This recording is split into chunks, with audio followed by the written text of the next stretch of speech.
तर आज आमचा प्लॅन झाला भिवपुरी वॉटरफॉलला जायचा, तर आम्ही काही निघालो. खास आपला भाव अजय आला होता आज गावावरून, आणि त्यासाठी आम्ही हा प्लॅन केला. आणि तिथे पोचताच सर्वीकडे हिरवगार पसरलेला सुंदर निसर्ग आणि या गाय आपल्या चरत होत्या. आणि ह्यांचं लक्ष कुठे? आंबा, काकडी आणि शेंगा.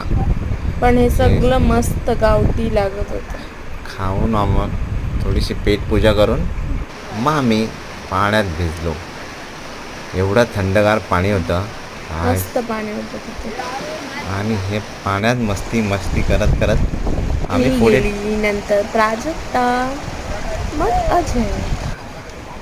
आणि आम्ही ट्रॅक करत करत वॉटरफॉलपर्यंत पोचलो.